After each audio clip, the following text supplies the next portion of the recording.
The reason most people struggle with money has nothing to do with discipline, habits, or how much they make, but everything to do with using the wrong budgeting method in the first place. Imagine having one simple system that quietly runs in the background and still gives you full control. Sounds unrealistic at first, but stay with me. Because here's the thing, a lot of people try budgeting tools or apps or spreadsheets, but they drop them within weeks. Not because they don't work, but because they're more demanding than the person's actual lifestyle. So instead of forcing yourself into a complex system, it makes way more sense to use one that naturally fits the way real people handle money. And before we dive in, a quick reminder, liking the video really supports the channel, and subscribing brings you more financial content that's easy to follow and actually practical. Alright, let's get into it. The foundation of the method. Before talking numbers, the idea behind this method is simple. Money behaves better when every dollar has a job, but the jobs shouldn't require you to micromanage. Instead of tracking every coffee or every tiny purchase, the focus is on giving your money clear categories that match real decisions you make. It's less like policing yourself and more like giving yourself a roadmap, so nothing catches you by surprise. People often assume budgeting has to be restrictive. But in reality, the real restriction comes from not having a plan. The random stress, the sudden shortage, the feeling of always playing catch-up. With a system like this, the goal isn't to limit what someone can do, it's to help them understand what they can do comfortably.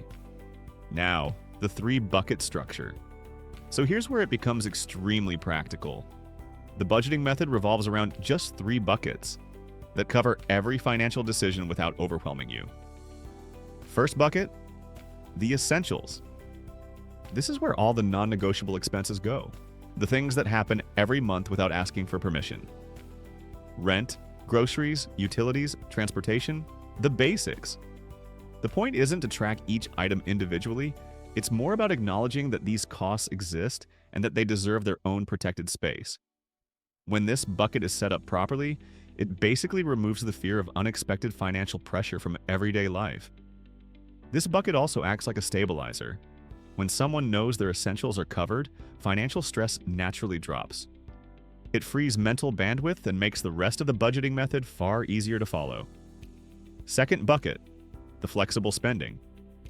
This bucket handles everything that isn't essential but still matters for quality of life. Eating out, hobbies, small purchases, entertainment, basically the living part of living. And here's the power of it. People often feel guilty spending here, but guilt usually comes from confusion, not from the spending itself. Instead of tracking each outing or tiny purchase, the bucket itself sets the boundary. Once the flexible bucket runs low, it simply nudges you to slow down. And if there's leftover at the end of the month, that extra automatically becomes part of your cushion, rather than disappearing without clarity. This approach makes flexible spending intentional without turning life into a math assignment. Third bucket, the future and protection. This last bucket is the one that truly changes someone's financial trajectory. It covers everything that helps avoid crises or builds toward bigger goals: savings, investments, emergency funds, sinking funds. Anything that creates future stability. People often treat saving as something that happens if there's money left. But here it gets treated like any other obligation. By putting this bucket in the system from the start, money slowly shifts from something that only solves today's problems to something that also supports tomorrow's opportunities. This bucket removes that common feeling of constantly starting over.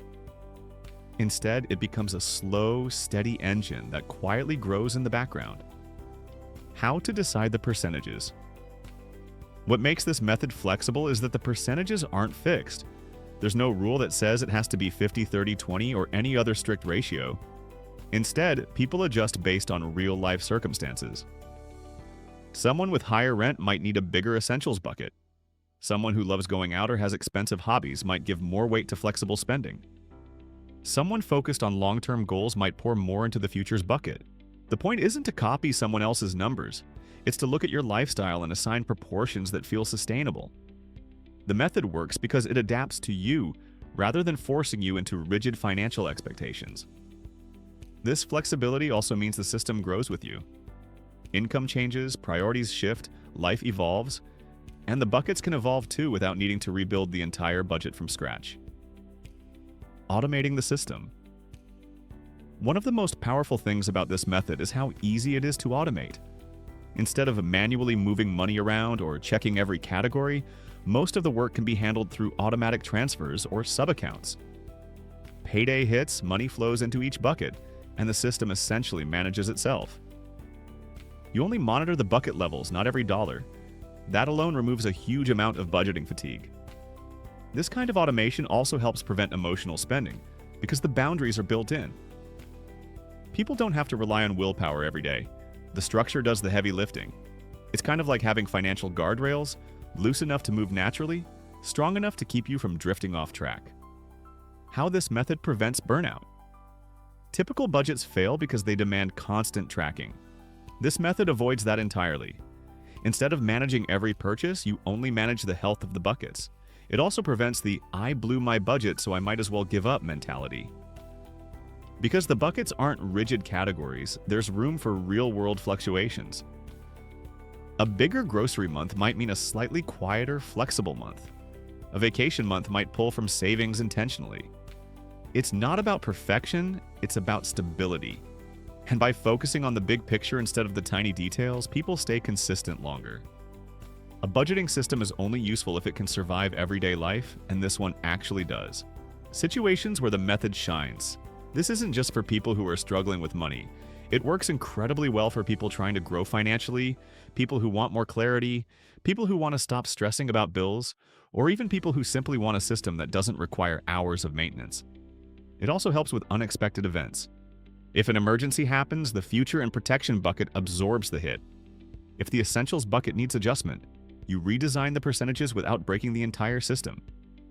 And it's interesting to notice how this kind of structure doesn't actually tell anyone what they should spend on. It just lays everything out in a way that makes the trade-offs visible. If more money flows into one bucket, it naturally has to come from another, and that simple awareness often changes decisions on its own. People usually don't need more pressure. They just benefit from seeing the full picture clearly. It's a method built for flexibility, not perfection. So just to bring it all together, the method works because it relies on simplicity.